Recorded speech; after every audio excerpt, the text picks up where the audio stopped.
Greetings, Titans fans, and welcome back to the Two Tone Crew. This is episode 145, and we are the official podcast of TitansReport.com. I am John Boy, and also joining me tonight is Scotty. Welcome back. What's up, John? Not much. And I think we might have Jamal joining us here in a little bit. We'll see if we get him pulled in soon. But lots to talk about this week. And fortunately for us, it's actually a win that we get to talk about. 36-22, the Titans defeat the Indianapolis Colts on Monday Night Football.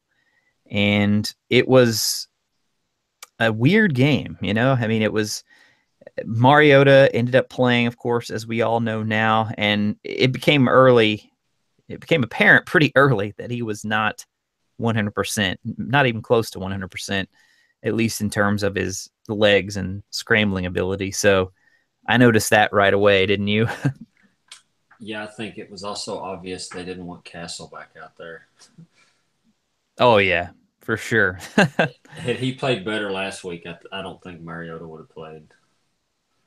Yeah, if he'd been a little bit better the week before, then yeah, you're exactly right. But the fact that he was so bad, that definitely likely led to them going ahead and letting Mariota play. And we actually learned, I don't know if you saw earlier in the day, that Mariota actually pushed to play the week before. And I just don't see how he could have played the week before. That's what I was going to say. I can't imagine how bad he would have. His mobility, he wouldn't Yeah. be able to move. I mean, yeah, because in the game against the Colts, it became early. I don't know why I keep saying it like that. It became apparent pretty early that, I mean, he was just almost like a statue in there. I mean, he was barely moving around, not even scrambling, but just kind of like shifting in the pocket. He wasn't even able to do a lot of that. So, yeah, it was a interesting start to the game, and the Titans then went on and had a couple good drives to start the game. I mean, they had. I thought it was really interesting pulling up the drive chart, because a lot of people going in were talking about how these teams have, was it more 3-and-outs or just more punts in general than any other team? 3-and-outs. Yeah, more 3-and-outs. And we didn't have any punts in the first half at all. It was field goal, field goal, field goal, touchdown, field goal, end of half. And it looks like Jamal has just joined us as well. Jamal, welcome.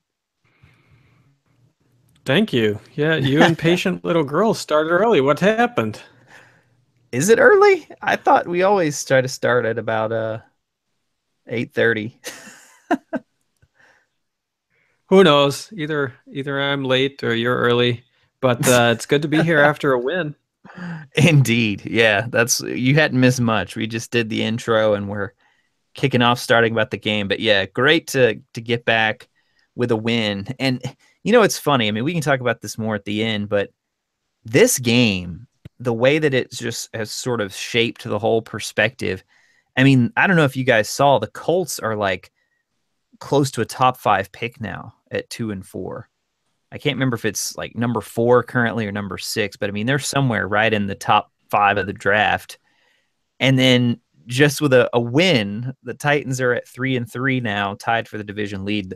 The whole conversation shifts. And then, of course, they got some bad news today on Andrew Luck, which is far bigger of an issue for them long term. But this game, there was a lot riding on this game. I mean, the Titans now moved to 2-1 in the division, which I saw you tweeting a little bit, Jamal. I mean, when was the last time we were able to say that? It's been a while. The last time we were able to say 2-1 is even longer ago, but the last time we were above 500 in the division was 2008. Oh my goodness! So and at two and that one point, was we even were now longer. 2-1. So 2-1 is even older than that. Wow. Yeah, so this game, like I said, it was kind of crazy because it was all scoring in the first half. A lot of moving up and down the field, really by both teams. It was Titans had an 8-play drive, 30 yards, that ended in a field goal. Then Colts went on a 9-play drive. Titans went on a 10-play drive. Colts went on a 9-play drive. So it was just equal. pretty much equal the first half. Really, the only difference was that touchdown that the Colts got when the Titans ended up having to settle for a field goal. And honestly, man, the Colts probably should have had one more touchdown that was a drop, because Brissett is actually made a pretty good throw there. But yeah, so it was a game that, going into half, it was 13-9. And at that point, Jamal, as we were talking about right before you hopped in, I mean, it was really clear that Marcus was not 100% just from the way he was moving around. Now, throwing the ball, he looked great. I mean, I thought he looked as good as he has all year, actually throwing the ball. And then, of course, we know the second half happened, and Titans' first offensive play of the second half, first play, was the pick six. And that was a point when the score shifted to 19-9. So they were down 10 points in the second half. And that was really kind of a defining moment. How were the Titans going to respond? And on that very next drive, there was a third. Let me pull it up here. It was a 3rd and 6. And if they do not convert that, then they go 3 and out immediately following the pick six. But instead, Mariota hits Decker for 8 yards. Sheard gets a roughing the passer penalty, adds on another 15 yards, and Titans end up going down and getting a field goal on that drive. I can't remember who tweeted that today. I should have noted who tweeted that, but that very well may have been the turning point of the game. Like if they go 3 and out, that backed up, I mean, they were still inside their own 30, then, I mean, the Colts could very easily come down and get another field goal there. But that was a huge point in the game. And as we saw, just after that pick six, that whole second half, Mariota was just, I mean, ridiculously good, converting third downs, and then, of course, the 2 touchdown drives. It's amazing how much better the wide receivers look in an offense designed around the pass, isn't it, Scotty? Yeah, playing the Colts doesn't hurt either. Yeah, I was going to say earlier when you said both teams were tied for the most 3 and outs. Well, yeah, they hadn't played each other yet. It's a nice boost for your stats when you get to play the other terrible team. But yeah, and I don't know if you guys had a chance to see. I just saw it a little bit before we came on the show. Coach Malarkey said today that this was the first time he's ever graded out all the receivers as not having any, how did he say it, mental lapses or something like that? Mental errors. Mental errors, yeah. He said it was the first time he'd ever seen that, too. Yeah, he loves to harp on that after the game, talking about wide receiver depth and different things. Yeah. I think he's a pretty big stickler on that stuff compared to most coaches, so... It was nice. And all that. Yeah. I mean, you're talking about Marcus being hobbled. Even when he wasn't too hobbled to get out of the pocket, it's like he threw himself down on the ground. Remember, he got outside the pocket on the left one time, and he had yards to go, and just decided, "Nah, I think I'm done." Yeah. I think he probably could have ran around better than he did, but it was like a plan just to purposely not run. Yeah, they did not want to risk it. Yeah, to not re-injure himself. And he did just that. I mean, and gosh, if I have to hear Gruden talk about staying in the pocket, that was so random. I mean, like, you know what? I hate Gruden listening to. I don't watch a lot of Monday Night Football. I mean, goodness, Mariota has been a pocket passer since the day he stepped on the field for the Titans. So bizarre. Yeah, but even with Wisenhunt, they were doing a lot of option stuff and RPOs. It's not quite a traditional thing. They're trying to take advantage of his mobility, and it just becomes an easy talking point. I mean, I don't know, Gruden, I was not impressed. I was kind of surprised how not impressed I was. He also went on and on every time Mariota got hit. I mean, like it was some big failing that he would get hit. Yeah. He did take a lot of hits like after the pass. I don't know if that was just pass protection or if it's just the fact that he couldn't maneuver around as well. That's the worst beating he's taken since Malarkey's been the head coach. In the first half, I didn't think he'd finish the game.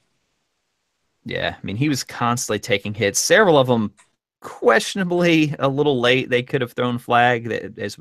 As I read earlier, they did end up throwing a couple. And we got to talk about the go ahead touchdown, because I mean that was just I have to say this, even before he threw that touchdown, I was posting in the game thread. I was saying, because there are a couple people there saying he'd been struggling, and I'm like, guys, this is the best he's looked all year. Like, especially when you consider the leg. But I thought he played a fantastic game. I don't put the interception much on him at all, and I don't think Malarkey did either, because I mean Murray's got to do a little bit more to get into the guy there and at least keep him from just being able to stand up basically and intercept that. But I thought he was phenomenal before that, and then they had the bomb to Taywan Taylor, which we learned after the game was actually supposed to go to Delaney, and I think Delaney was triple teamed, and Taylor just came pretty much wide open, and Mariota stepped up, made a great throw, took a hit after that one too. Well, and then stood up and immediately chased down his lineman to make sure they didn't fight over it. I mean, talking about head in the game. Yeah, I loved that. I didn't catch that live. I don't know if you guys caught it live either. I saw him like grab Spain, but I thought it was more of like a celebration thing. But yeah, if you have not yet seen that, fans listening, go, and I'm sure you can find it on Twitter. But after that, it's Spain's guy who clearly hits Mariota late. They threw the flag for it. But then Spain is right up in his face, and Mariota just, as intense as I've seen him, grabs the guy and kind of points him back. Yeah, exactly. Points basically to the scoreboard, like, look, we've got the lead. We can't afford this. And that's just such a defining moment. And Mariota got the game ball afterwards. And I don't know, I posted this just feels like one of those games. I mean, they could go out and lay an egg and lose to Cleveland, but this is definitely one of those games that can really spark and jumpstart a season. I mean, forget the quality of the opponent. You heard interview after interview about Mariota now and how, I mean, we already knew he was a leader, but this just completely solidifies it. And Scotty, I mean, you have to kind of think back to the days of McNair, right? This was like one of those vintage McNair performances. He actually Mariota practiced most of the week, even though it was limited, but it just so much reminded me of Steve McNair. Yeah, definitely. And so they get the big touchdown, and after that, it sort of turned into a matter of, can we hold on and close this game out? And for all the talk we've had about the offense, the defense was equally impressive the second half. I mean, I thought it was funny after the game, Woodyard said they didn't make any adjustments and that they just LeBeau challenged them to basically play better. And then later on, we heard from Malarkey that Malarkey was in on the defensive meetings as they made the adjustments, and they definitely made some major adjustments, and it paid off. I mean, they were pretty much lights out. I mean, they only gave up, what was it, 3 points? That's all they gave up in the second, I think. Yeah, looking through here. Yes. Or did they even give up 3? Wait. It was 3. No, they gave up either 3 or 9, depending on how you count it. Yeah, so it's 3 because the 6 is 6 is on the interception. But yeah, so they gave up 3 points. They forced the turnover.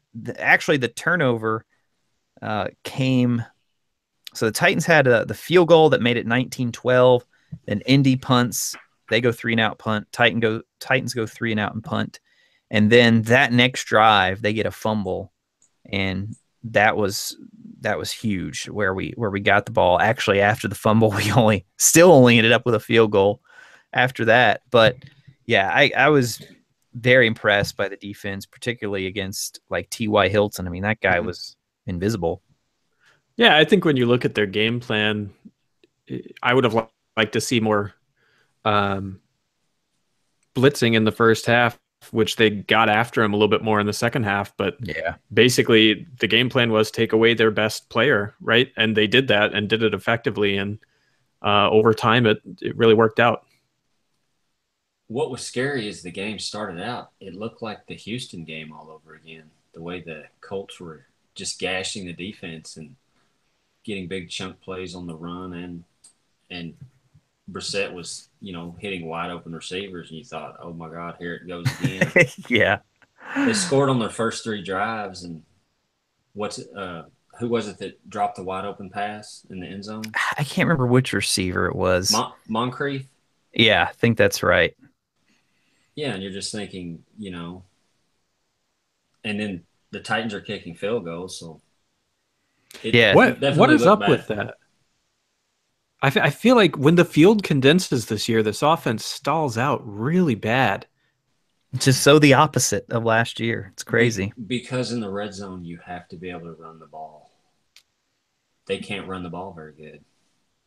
And Mariota can't move in this game, so that made it even worse. Oh, man. How about the quarterback sneak call? That might be the call of the game. That might be the play call of the game. I think that caught everyone off guard. Fourth and 1. I think that also shows you what they think about their running game too, though.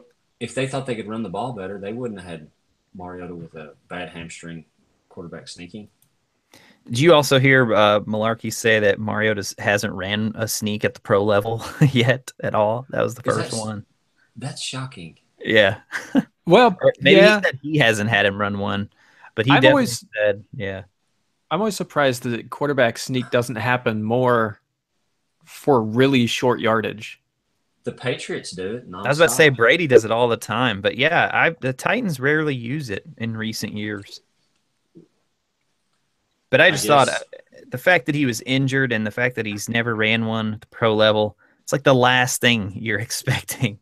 And then they come out. I actually thought they were going to just try to draw him off sides, and that's how it looked at first. And then they kind of snapped it at the last second. But yeah, that play call was, man, maybe the best one in the game that really helped, because that was on the first touchdown drive we had, I believe.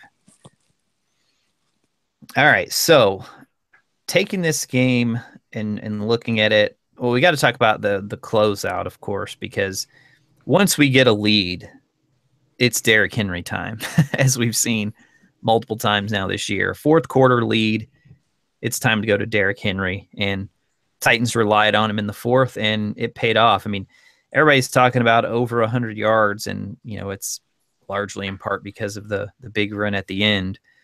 But it was more just that what he was doing, the chunk yards, even outside of the big one, to kind of close them out. Because on those last couple drives, we were gashing them and pretty badly. And I think for all the positives with the play calling, the biggest issue I have is the drive when they tried like the couple of trick plays down there close, and it's like, come on, guys, what are you doing? We're down here. Run the ball. Push it in. Yeah. But yeah, so then the next time there, and that was when I think after Taylor Lewan had a little, outburst on the bench, and you could tell several of them were, I think Mariota and Henry were all a little bit upset at that too. And then the next drive they scored. So I think this offense is just so interesting right now this year because they're so Jekyll and Hyde with all 3 games that they've won have been second half performances from the offense. The first half was bad in all 3 games. And then they've struggled pushing it in. Like, it's a lot more field goals than you would expect. The passing game hasn't been as good as last year. It's just a really interesting offense that as the season goes on, it'll be really interesting to see where they end up, because the schedule obviously gets pretty easy. Exactly. Although I was looking at it, we've only played one team with a winning record so far, and that's Seattle. Everyone else is at best 500, and 2 of our opponents, the Texans, Oakland, they're 3-3. Yeah, Texans are 3-3. Oh, Dolphins, Jacksonville's 3-3. Dolphins are 3-2. Are the Dolphins 3-2? That's depressing. It's insane, dude. It is insane. I think the Dolphins are one of the 3 worst teams in the league too. They are. I just looked it up a little bit ago. They're only averaging 12.2 points per game, and they're 3-2. Mind-boggling. Oh my God. I didn't even consider them. So 2 teams with a winning record, I guess. Yeah, because they remember their first game got canceled, so that's why they're only at 3 or got postponed. So that's why they're only at 5 games. But yeah, they beat the Falcons this past week, and that game was weird. That game was weird. I see them at 3-2, and it blows my mind. Blows my mind. I mean, the Colts are clearly better than the Dolphins. It's amazing. But anyway, yeah. So you're right, Jamal. I mean, this has definitely been a second half team, and the thing I'll say about this game is the offense was pretty consistent, with the exception of stalling out in the red zone. I mean, they moved the ball the whole game pretty much, and then just, especially in the first half, got in the red zone and couldn't really do much from there. Had to settle for a lot of field goals. But yeah, I mean, it's something that definitely has to be addressed. I don't know if it's the players starting slow, if it's the coaches, those first scripted plays of the game, but Malarkey's been harping on it for a while. I mean, we've got to get off to a better start. I mean, Titans rarely ever jump out to a fast start, and it's always funny to me that Malarkey wants to receive. He's like, we need to get the defense on their heels. It's like, dude, we never do that. We never. Maybe he's talking about our defense. Yeah, that could be it too. But yeah, we never do that. And I don't know. It's like you said, though, you look at the schedule, not a lot of tough defenses on there. So who knows what's going to happen. But this week we go to Cleveland, and this is a game that, I mean, now we're back to 3-3. So still not where we want to be. I think if we get the win against Cleveland, that's when you can kind of exhale a little bit and say, okay, second half of the year, we're not positioned in a great spot, but we're positioned pretty well given our division and the fact that regardless of what happens against Cleveland, we're going to be 2-1 within the division, and that was a big emphasis this year. And as I was talking about last week, though, you look at the Jags and Texans schedules, it's as easy as ours. So we're going to have to win these games that we should win. And, of course, the big one that if the Titans win the next couple here, people are going to circle that next game against the Texans, because obviously that's going to be a huge, huge game for the AFC South. But Cleveland this week, and it's a game, of course, the Titans should absolutely win. Cleveland's a tough opponent. I don't know what you're talking about. But they're not just been known to struggle. They're getting worse. They've progressively gotten worse every week, and I guess they're going back to Kaiser, who's been terrible. Yeah, I'm just glad they're not starting Kessler. I think he's somewhat decent, but I don't understand why he can't sniff the starting job. But I think Kaiser might still have the most interceptions in the NFL despite not playing last week. Oh, wow. I know he's a turnover machine. I guess I can't think of anyone else that has. I think he's 11 interceptions, maybe. I would have said 12, but I mean, doesn't matter. It's a lot. He's completing like 40-something% of his passes, I think I read. I mean, it's a train wreck in Cleveland. It's a trap game. Sure. I can't even. If they weren't so bad, I'd agree with you, but yeah, it's like they're already panicking about going winless, I get the feeling. Oh, yeah. I think Hugh's desperate. I mean, he's got to get some wins this year. Moneyball don't mean much if you win one game in 2 years. I want to know what Moneyball analysis told them get rid of Pryor and sign Britt. That's exactly. Did I hear correctly? That's what I said. Somebody. Why would you do that? Was he inactive last week? Britt? I'm pretty sure I heard that Kenny Britt was. Let me look this up. You guys, I wouldn't be surprised. I mean, the coaches said we'd cut him if we could. I mean, how much worse can you get? Yeah, he was inactive, and it says partly for ineffectiveness. Yeah. There's a surprise. Okay, well, for the week before, it was for groin and knee injuries, so I guess they're saying it's still part of that, but yeah, that's just bizarre. And then people are really hammering them on. I mean, they passed on Wentz, they passed on Deshaun Watson. It's like, guys, I'm still not convinced Deshaun is a long-term quality quarterback. I'm not either. I'm not convinced he's long-term, but I'm convinced he's better than what they've got. Well, the problem is they do a lot of the RPO stuff and the runs, and then they have great skill people, so it's super hard to defend them. Mm-hmm. Yeah, and he's definitely a spark. I don't think he's the type of quarterback that lifts your team up. At least he's not shown that yet. No, I think he's it's the kind of gimmicky stuff that never lasts. He could not do what Mariota did against the Colts. If he was hurt and tried to pass like that, it'd be a disaster. Yeah. Yeah, so Texans are actually on a bye this week, and then they come out and have to go to Seattle following. So on our bye week, they're going to be playing at Seattle. So it'd be pretty nice to be sitting at home 4-3, watching that game, hoping that Seattle is able to expose the Texans offense. But yeah, so I mean, this Cleveland game, I really, it's kind of hard. Like, you don't really know what to say. I mean, it's game absolutely on paper the Titans should win. Got to be aware of Myles Garrett. I think he's had a sack in every game that he's played in so far. But the Titans, I mean, we've got the offensive line. We've got the ability to block him and hopefully keep him, from not taking over a game. And the rest of the Browns defense, I mean, you go back to a few years ago when we went up there, I think it was the second week of the season, and Mariota just got hammered. I mean, they were all over him. That the Browns are not that team anymore. I don't know that they have that quality of defense anymore. Do you, Scotty? A starter. I mean, I know they've got Shelton still there, right? And then they've got Garrett and McCourty. Apparently, McCourty's been great at cornerback, but he had a pick 6 last week. Yeah, on Watson. I saw that. First, they said he never scored a touchdown with the Titans, right? He barely picked off any passes. And that's true. Yeah.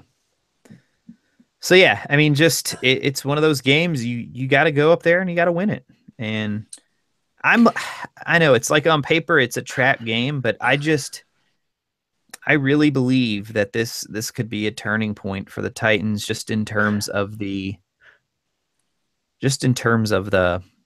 I don't know. I'm a big believer in momentum. We see it every year when it's not always the best team that wins the Super Bowl. How many times do we see that team just go on a tear and win a couple games near the end of the year? They get on a roll and they end up winning the Super Bowl. So, and Scotty, you posted this week, this year might be the most open it's ever been in terms of the whole league. Crazy. Take out the Browns and 49ers. They're the two winless teams. Yeah, but the 49ers are going to overtime and they're losing 3-point games. I wouldn't even put the 49ers down there. They're capable. They just keep coming up short. Anyone can beat anyone. Like the Dolphins coming back 17-0 on the Falcons, and the Patriots barely squeak out a win against the Jets. Giants beat the Broncos, and they shouldn't have beat the Jets. They were lucky to beat them for sure. But it's definitely a week-to-week league right now, and I think people always say that, but you just see the results from one week to the next. Like New Orleans week 1 got torn up by Minnesota. And you said, okay, that defense makes it impossible for them. And now they're one of the hottest teams in the NFL. Yeah, they seriously look like they could be one of the better teams in the NFC now with Rodgers out. Lattimore's looking pretty good. I've seen several people tweeting and posting GIFs of him. He could be another Ramsey. Yeah. Yeah. More importantly than just the Browns overall, I just think they have to get to the bye week with a 4-3 record and then get Davis back, get Mariota completely healthy, and then start playing well. Yeah. Getting the offense together, maybe. I think it's interesting that Malarkey said he was in the defensive meetings after calling LeBeau out. The week before? I think it means something. I don't think he's happy with Dick LeBeau, and I think he's kind of coaching over his shoulder, doesn't trust him to run the defense. Yeah, that'll be interesting to watch as it unfolds. I was gonna say this season has been really interesting because it's you go from panic to complete satisfaction almost from week to week, right? And imagine if we lose to Cleveland, we'll go to complete panic again. It's just your most recent game is the totality of how you feel about this team. Yeah. or even not the game, just half to half. And Yeah. we were talking about the Titans starting out slower. That's happening with a lot of teams. I don't know if y'all watched the Seahawks and Colts a couple weeks ago on prime time. Yeah. It Yep. was looking like It it's going to be really close. Well, it was close. The Colts were winning at half, and then it was close in the third quarter. And then, just like the Titans, they pulled away. It was almost a carbon copy of the same game. So, I mean, the teams are so inconsistent. The We were just talking about the Falcons and Dolphins. Same thing. Dolphins scoreless and then come back and win. It's really crazy. Yeah, not only did they win, it's that they came back from 17 down. That shocked me And average 12 points a game. like nothing I've seen in a long time in the NFL. That was I would have absolutely had that as my survivor pick if I had still been in it this week. But yeah. I'm always impressed when people can get this far into the season and still be alive in that thing. Yeah, it's amazing. I was going to actually post in that thread that anyone left sucks at picking games. before that last week.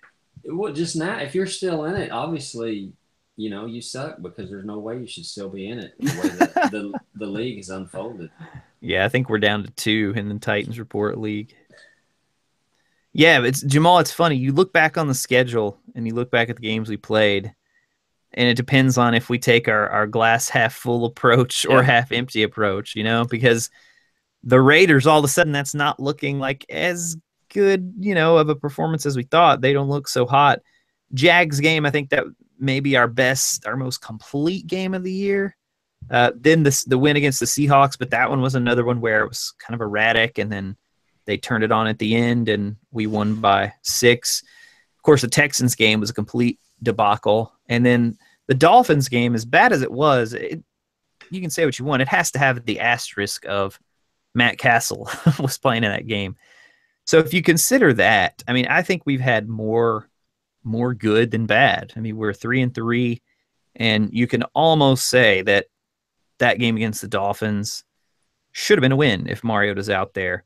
The Raiders game and, of course, the Texans game don't look so great. Right now, though, it is that point where it's kind of teetering like, okay, this week could tip it and tell us a little bit more. Okay, maybe they're not as great as we thought. So, but yeah, I mean, I do agree, it's such a week-to-week league. And like Scotty said, if they can get into the bye, get Mariota fully healthy, which it already sounds like he's doing a lot better today. I don't know if you guys saw that he fully practiced today, so he wasn't limited, and they said he's moving around a little more, which I kind of expected him to be limited all week again, and then pretty limited in the game, but sounds like he might be more along than we thought. Derek Morgan could be out this week, though. He did not practice today. They said Kevin Dodd We'll would have play. someone else who can get pressure on the quarterback playing that position. Yeah, they said Kevin Dodd would be in there, and then also Murray was out today with the hamstring deal. I'm almost somebody posted it on the board right before we started recording, but I might consider sitting Murray this week, and then you give him that 2 full weeks. He gets this week and he gets the bye week to sort of heal, and because that's the rational thing to do, right? Yeah. Some weeks he's looked fine, and then like this week, there were several times he was coming out of the game and you could see him kind of wincing. Well, and they were stretching his hamstring out on the sideline. Yeah, that's right. This is the first game where, forget the carries, Henry actually played more snaps than Murray. Yeah. Yeah. I mean, he had more carries, but he actually had more snaps too. He was on the field more. And there was one play, I can't remember when it was, but I think it was a 3rd down situation. And I don't know if that was when Murray was out hurt or what, but they actually had Henry out there in shotgun I was like, well, I guess they trust him enough for pass protection, at least for this game. It just shocked me because we talked about that, and then Mariota was already kind of hobbled anyway, but I still can't believe how many hits he took in this game. This is crazy. But yeah, so looking at the remainder of the schedule here, as we like to do each week, Browns, then we go into the bye. We haven't even talked about Cyprian and Davis because I think we all just kind of assumed that for a couple weeks now. They were going to be held out till after the bye, and I really think Davis could help the offense a lot because Malarkey talked this game about how they were double teaming Delaney so much, or even triple teaming him at times, and he might benefit more than anyone from Davis coming back because right now, you look at the Titans are out there. It's like, who are you going to double? You're not going to double Richard. You're not going to double Decker. Double Decker. You're not going to double Decker. Who are you going to double? It's got to be Delaney because he's been having another fantastic year. So Davis would absolutely help there. And it looked like Taywan Taylor. I don't know. Scotty, have you seen the snap counts yet? Because it looked like he had several snaps this game. I think he played 30 snaps. 30 snaps? Oh, okay.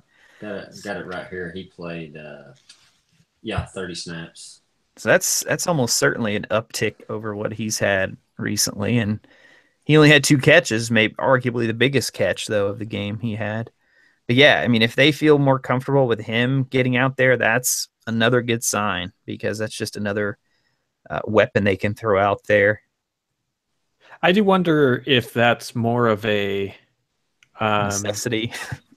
Well, just more of the fact that they were going to try to pass from the pocket more. And so I haven't looked at it, but I wonder if wide receivers just in general had a higher percent of overall snaps than they have in past weeks.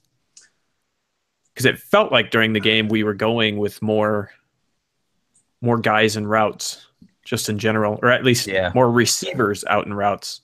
Certainly we throw a lot of wide receiver or running backs out there in routes at times, but well, I actually saw one of the breakdowns, and the thing I saw, they played a ton of max protect and only sent 2 receivers out on pass batters.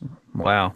So I would say they probably didn't have a higher percent then. I just think Mariota was throwing the ball so well that, he was hitting guys, throwing them open per se, and it probably made it look like it, it was more wide open than it actually Decker was. finally showed up. That's probably his best game.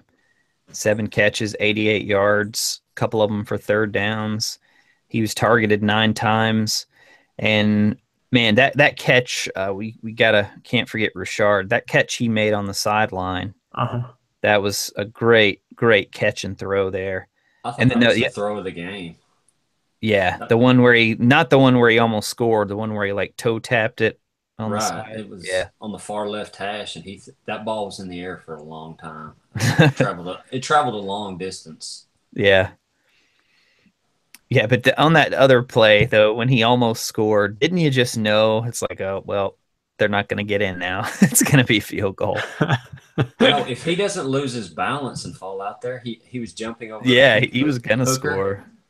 And the next play is the Walker end around that lost yardage. Yep. It is interesting how you were saying earlier how even within a game, you go from excited to cynical. Because that happened. I was like, well, here it goes again. And then later in the game, I was feeling pretty good. This team is interesting. Would you guys say so?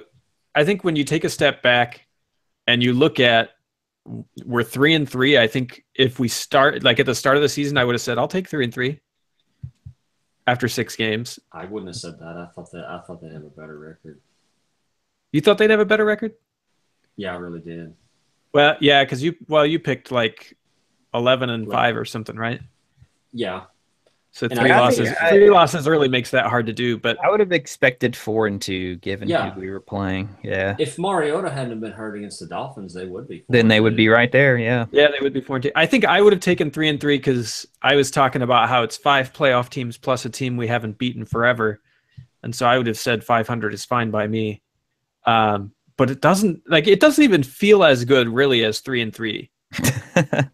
And I think it's because we really even the fact that the offense is pretty highly, well, we only have 146 points, but we've dominated a couple of teams and we played good defenses.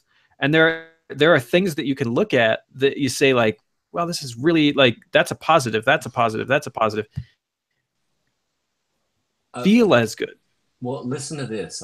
This is what's so ridiculous. This is how bad the fans are. against the Colts. They were 50 they had 25 first downs. They converted 50% of their conversion attempts. Average offensive play over 7 yards. Mariota had 100 passer rating, basically rounded off. They had 170 yards rushing. Uh, they scored 36 points. They controlled the ball almost 36 minutes, and people are complaining about the offense. That's crazy. Just because of a few plays here and there. I mean, Yeah, there's a lot of narrative. There's a lot of narrative going on right now, but I mean, has there been that much? I feel like that's almost isolated the number of people that are like really harping on the play calling after this game. I know. I question. I often wonder because we're kind of in an echo chamber, right? A subset of intensely I think it's more critical than Titans just. fans. No, I heard some of the national stuff. I heard the Vegas guy on the Ross Tucker show. He actually was critical of Mariota in this game, and In this game? yeah, What? and he picked the Browns to cover next week, and I was like, I just wondered if he watched the game or what he thought. I guess maybe if you were looking at how limited he was with his mobility or something, but I just think the fans what they expect, and just like Gruden talking about passing from the pocket and stuff. Sometimes I wonder if a lot of these national guys even really know what's really going on. Well, I think I saw that the Monday night ratings of our game was the lowest of the season, which surprise, guessed. surprise. Yeah. I mean, yeah. And it was actually probably the best game of Monday Night Football so far. One of them. Yeah, that's possible. Yeah. I listened to I think it was maybe just his power rankings episode, but for Ross Tucker. And he was saying that what was it? I think he was saying, he wants to pick the Titans as being higher, but he doesn't think they have the defense and he's not sure they have the offense to be good enough. And it's just interesting. I heard it. I heard him talk about the defense. I don't remember what he said about the offense. I heard, Lewis Riddick say he thought the Titans might win the division, but he said if they don't, it's because of the defense. And I kind of feel the same way. I can see them fixing their offense and going on a good run offensively, but I don't know what they can do defensively to get much better. Yeah, they got to start getting more pressure. I don't. They had last year. We had a lot of sacks, and we're just not getting nearly as many sacks this year. One of the problems when you blitz this much, the other team is going to get rid of the ball quickly. Yep. You get more sacks when you rush 3 and 4 people and they hold the ball, trying to wait for someone to come open in the zones and whatnot. And when you blitz, and I think that's why the defensive line sacks are down because just the other team gets rid of the ball so fast, and they know you're blitzing. Yeah, and the secondary stepped up the past 2 weeks, and they've been a lot better in these past 2 games. Now you got to consider the opponents and the quarterbacks. But yeah, the secondaries looked a lot better. I just think we got to get more. Like you said, we've got to be able to get pressure without blitzing so much, and right now they're just not doing that. I think it's telling that McCourty was pretty solid before LeBeau got here and they played zone. Yeah. Last year, Cox and McCourty were roasted a lot like the guys are getting roasted this year. And now McCourty's back in more of a zone and he looks good again. So I think it's more the scheme than it is the cornerbacks. Yeah, and I mean, everybody likes to, all jokes aside, I mean, at some point, LeBeau's mind is going to slow down. I mean, the dude is 80 years old. Like, it's insane. Like, I think about my grandpa, and I have a grandpa in his 70s. I'm like, I can't imagine him coaching NFL. And can you imagine him as the president? Could your grandpa shoot under 70 5 times playing golf in the summertime? Oh, is that LeBeau? Yeah, he shot under 75 times this past summer. Wow, that's awesome. That's crazy. But I mean, all that aside, I mean, And it may not even be anything to do with his mind. It could just Yeah. be the guy's stuck in his ways and hasn't adjusted. Why is Malarkey sitting in the defensive meetings, or whatever? I Yeah. mean, that's crazy that he said that, I thought. Just after he got on and said we didn't make the defensive adjustments like we should have against the Texans. Right, the week before. I mean, these are shots. These are clear shots, and he's questioning him. All right. You said something, Jamal, something else, and I wanted to talk about it. Now I totally forgot what it was because I started I went Must down have this been rabbit hole. fascinating, whatever I said. I'm sure it was. But yeah, I was pulling up so Logan Ryan over the last 2 weeks has been targeted 8 times, allowed 2 catches for 13 yards. He's had 2 pass breakups. Adoree Jackson's been targeted 10 times, 4 catches allowed, 40 yards, and a 52.1 passer rating allowed when they're targeting him. Now, like I said, that's against the Jay Cutler-led Dolphins and Jacoby Brissett Colts, but Well, but maybe what quarterbacks are we Adoree- facing from here on out, though? yeah, Oh, yeah. I know. It's a That's fair why point. the defense could Fair be hidden. point. And by the way, Logan Ryan's got beat for the drop touchdown, too. Oh, was that him on the one that was dropped? Yeah. Yes. I mean, in all seriousness, I suspect that we get to a point this season where just competition-wise, we're going to look like we got right. And then it will be a test as you face the couple of decent opponents. Are you actually good or not? It'll be an interesting season because we could get to a point where we end up getting on a good run here and we still don't really know if this team is any good. We're also not going to know the teams they play down the stretch or in the playoffs if they're any good either, because Yeah, this is the whole league. I was about to say that. I think every team, we were talking about the like question marks and how we're not sure good or not. They're good one play, they're bad the next 3. I really do. I think that's almost the whole entire league, except for the Browns, which are just most all bad. Every other team, though, The Chiefs and Eagles might be a little more consistent, but I've seen them sputter and barely win too.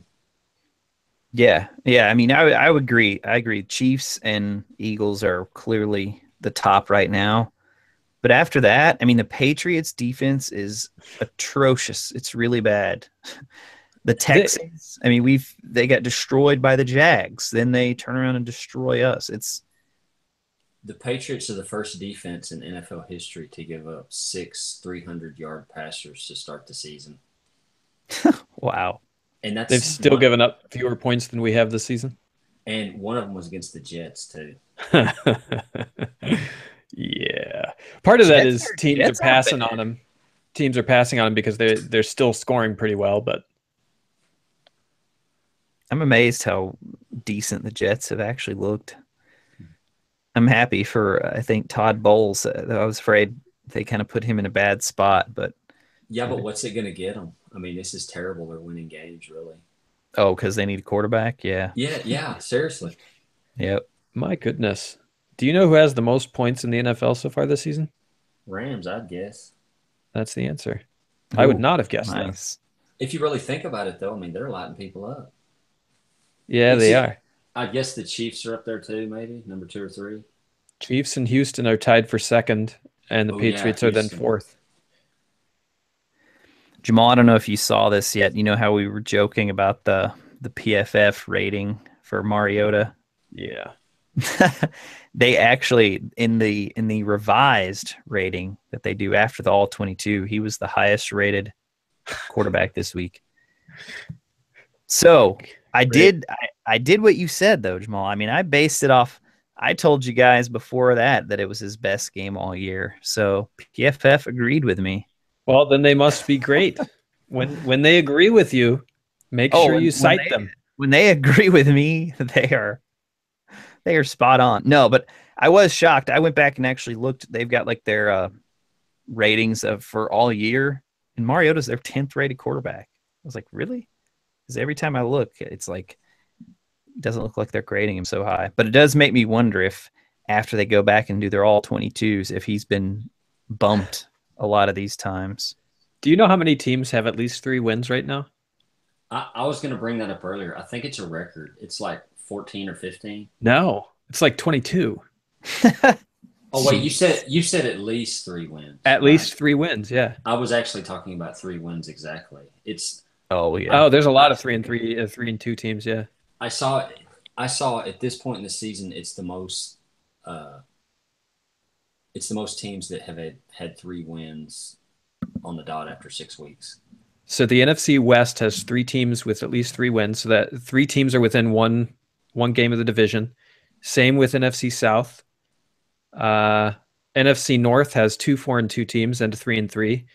Um, NFC East is basically the Eagles. AFC West is basically the Chiefs. We have 3-3 teams. The AFC North only has 2, and then the AFC East has 4 teams with at least 3 wins. It's like almost 3/4 of the division. Everybody's alive. Like nobody should not have hope. It's like you could write that post you had, John, where everybody has a reason to have hope. You could Right. write that for the whole league, Yep. except for the Browns. I think yeah, and I Probably think the Packers now. the Colts too. I think Hundley will surprise, but Minnesota looks real good. I don't know that they're going to win that division. Let's just pretend Mike McCarthy's the best coach ever. And I mean seriously, and the Packers are a solid team. You can never duplicate what Aaron Rodgers can No. do. It's impossible. That guy, what he did against Dallas and what he does every week is I kind of hated to see him get hurt. Oh yeah. Yeah. The interesting thing with him is I was talking to somebody else about it, and I was saying I think his quality of play in general is the best ever. But Yes. you'll never be able to say Yeah. he's the best quarterback in the history of the NFL because he only has 1 Super Bowl and because he won't do it for like 20 years like some of the other quarterbacks do. It is. So you'll never be able to say he's the best quarterback in the NFL, but I think at his peak, I'd take him over anyone. I'll And say he's it. very consistent at I think you being can that make good. a very good case for it. Not even consistent. What he can do. He's a magician.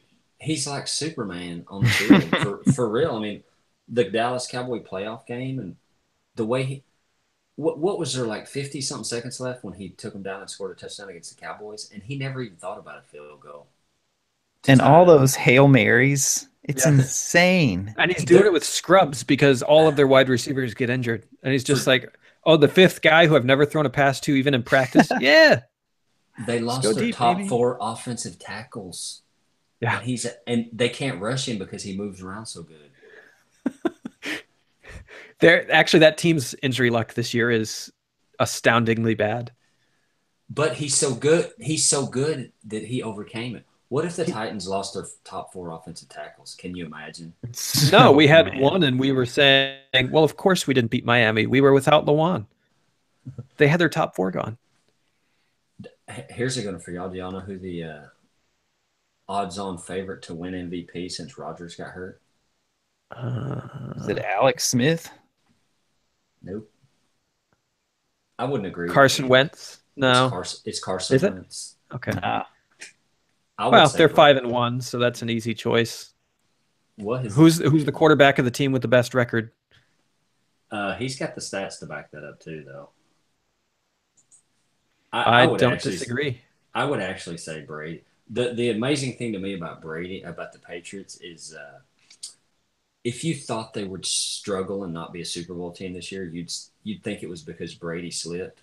That dude's playing as good as he ever has, Mhm. maybe better. I think it's funny that we feel like the Patriots have slipped, but they're 4-2 and 4-1 in their last 5 games.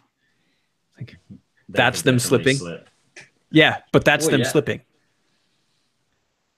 Yeah, I mean, yeah, but they're not going to the Super Bowl if their defense plays like this. There's no way. Yeah, I haven't actually watched a lot of their games. so should we actually pick this Browns game? Uh, I picked yeah, the I think Titans. Tennessee wins. Oh man, I hope Hey. we win.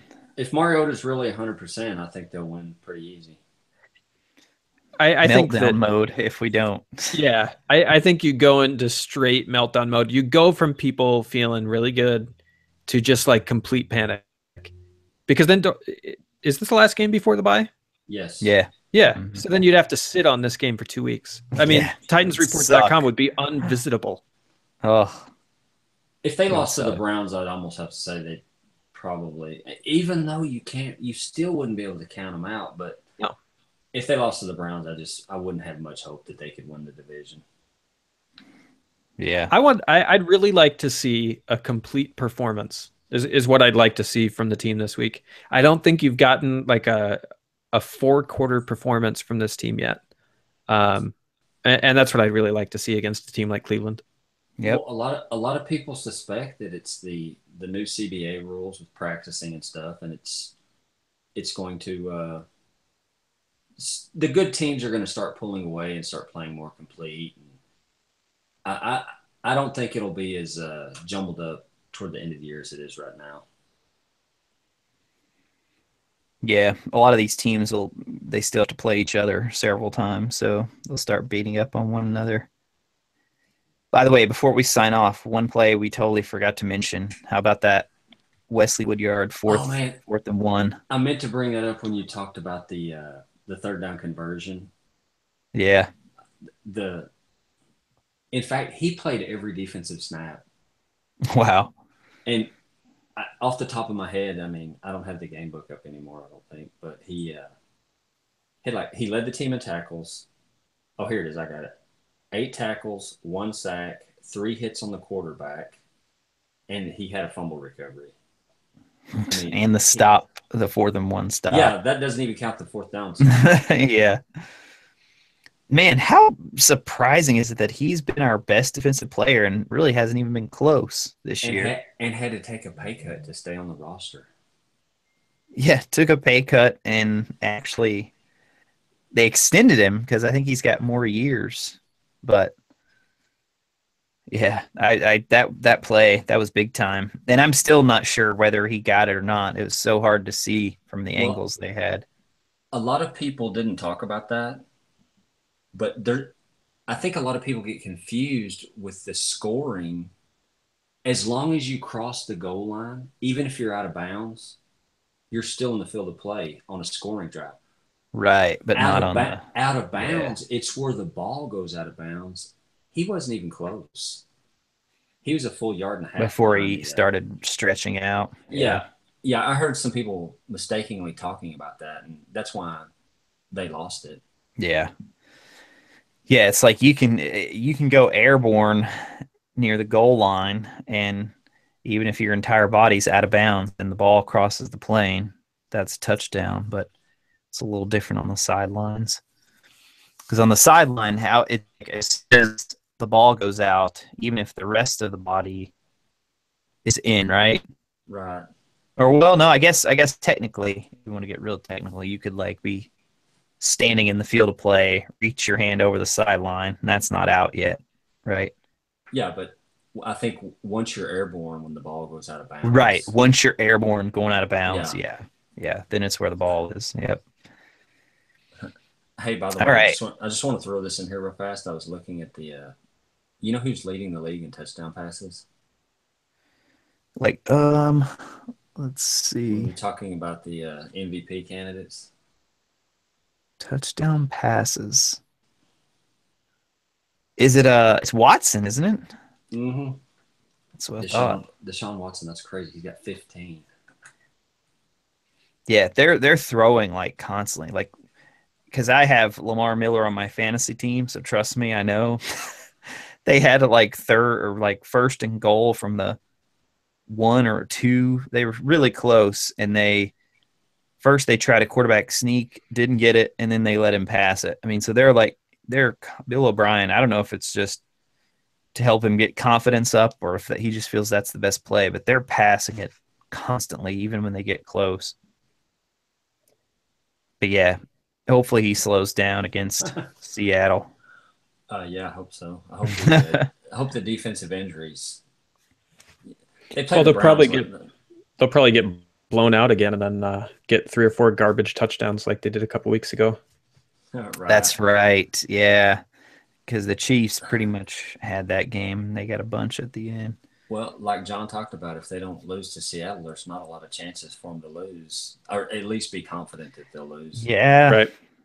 Well, it's yeah. And sucks. if their defense doesn't get worse with this many injuries, like how many is it going to take for them to not be good? Right. Yep. All right, guys. I think that about wraps it up for this week. Yeah, so we'll probably be back next week for an episode, and then I would say we'll take a week off after the bye. We'll see how it goes. I unless something huge happens, I can't imagine us doing one. Um, Did you guys before. play any dance music in celebration of the Andrew Luck uh, injury, whatever? I did not. I think we talked about this on the podcast though. There's been rumors that they considered him out for the year anyway. I heard all the ESPN money guy, Andrew Brandt. Mhm. You don't want your fan base thinking Luck's not coming back or they're not going Right. to buy tickets. So I wouldn't be surprised if they didn't know the whole time and we had a setback. Who was it? I think I saw somebody post it on titansreport.com actually, so I don't know how reliable it is, but they said that they had heard reports that Hasselbeck said he just doesn't look like himself in practice. Oh yeah, he said that. Mm-hmm. He definitely did, yeah. Well, I think we said this. I wouldn't play the guy. Why would you even play him? No, not unless they are truly in the playoff hunt and he is truly healthy and back to himself. Because Jacoby isn't that bad. Like he's maybe not good, and he's certainly no Andrew Luck, They but he's seriously not that might bad. be. Yeah, they might be worse if Luck plays at this point. I just find the whole saga of his injury to be fascinating because the year before his injury is the year where he just like exploded, Had and like he was so 45 highly touchdowns. touted, and he just like exploded, and then he gets that injury, and what a travesty of both, like in general, as many hits as he takes plus playing injured on that for a couple of years, both Indianapolis is so at fault, and like he bought into that toughness and took it to an extreme that it potentially, like, his career could just be gone. Like, whose Yep. career was more impacted by their injury at this point, Teddy Bridgewater or Andrew Luck? Like, it's almost Andrew Luck. Well, plus Teddy Bridgewater is not the quarterback Luck was. Right. Who was the guy this past week that dove trying to make a tackle and hurt his arm? Do y'all remember that? In our game, No, it was just in the No. league. He dove trying. Was it Sunday Night Football? It has to be Sunday Night Football. Who was it? Oh yeah, Simeon. It was Simeon. Yes. oh yeah, for But Broncos. I didn't he mean- come back in? Yeah, he came back. Did he? Yeah, I think know he did. Osweiler came in, but it drives me crazy when like the Andy Dalton year when he broke his. Get Jake out Locker. of the way. Get out of the way. Don't try to tackle anybody. Even if you lose the game over it, it's not worth it. yeah. Yeah. I mean, it's just And look back to Luck. I mean, how can you let the guy take those hits? That's criminal. The He fact needs that to it was get his rid of the ball. throwing shoulder. Yeah. I mean, that of Yeah. every body part on a quarterback, that's the one that you have to take the most serious of them all. Yeah, it's like you said, Jamal. It's a big flaw on that whole organization. The people that were there when that That's what- happened. That's what was happening when Wisenhunt was here. Yeah, but That's why I'm saying like the fact that that we injured him when Wisenhunt was here. We need to build a statue to Wisenhunt, Tommy Smith, Rustin Webster, all those guys. They saved the next 2 decades for us. They injured Luck and got Mariota. They injured Luck, Mariota, Mettenberger, Locker. The problem, they apparently just mistook Andrew Luck for a Titans quarterback. yeah. But yeah, I mean, seriously, I wonder if his career is in danger or if he'll never play this quite the same. Oh, I think at this point I'd put good odds on him never being quite the same. But I just think it's fascinating. that they let him play on it, that he was willing to play on it. And that, I mean, like, it's like somebody who just never got an oil change car until it was dead. And then they said, oh, you mean I have to buy a new engine? Yeah. I just, yeah. I mean, that's, if I was an NFL owner, I guess maybe they want him around, but the Colts owner has to be among the worst in the NFL and the luckiest. But I mean, the guy is addict. Yeah, he's like The guy who embarrasses me because he was a Boilermaker, whoever their last GM was, Grigson. And then just allowed them to destroy Andrew Luck, who was not only like one of the highest touted quarterbacks ever, but appeared to be living up to it. And he just let him destroy him, not just by managing the roster poorly, but then saying, yeah, sure, keep playing him. It just blows my mind. The coaches are so worried about getting fired, and you know, who cares if Luck's injured 2 years from now if you're not coaching there anyway. Yeah, that makes Pagano this year interesting. What they end up doing there. Doesn't it look like on his face he thinks he's going to get fired anytime? Like, oh my God. I felt like that, yeah, for a few years with him. Oh my God, bad play. I'm going to get fired. I'm going to get fired after this game. All right, guys. I think we should probably wrap it up. But Titans do we want to talk politics this coming week? No way, man. This is a positive. Hey, wait a minute. Andrew Luck knew what he signed up for. What do you mean? When he? Oh, yes. That's a political comment. I caught on to that. That's what Trump said about the guy that got killed, the soldier. Oh, jeez. That's what he told the grieving widow. I mean, yeah, we don't need to get into it. I almost feel sorry for him because I can imagine someone who is 80 years old and growing dementia thinking that that's an appropriate thing to say. It's almost unfair to be picking on him by sorry to listeners for going this route. That has been episode 145 of the Two Tone Crew. Hopefully, fingers crossed, we'll be back next week to talk about a Titans victory and to kind of evaluate where things stand at the bye. Of course, a lot of conversation about Corey Davis, Jonathan Cyprien, and when we can expect to see them back on the field. But for now, that's been it for this week. You can find us online at titansreport.com. We also have a Facebook group, facebook.com/TitansReport. We are on Twitter at Titans Report. And of course, you can find this podcast on all of the podcast services such as iTunes, Stitcher, Google Play, anywhere you can find podcasts. So, Scott H. Mall, thanks so much. We'll talk to you all again soon.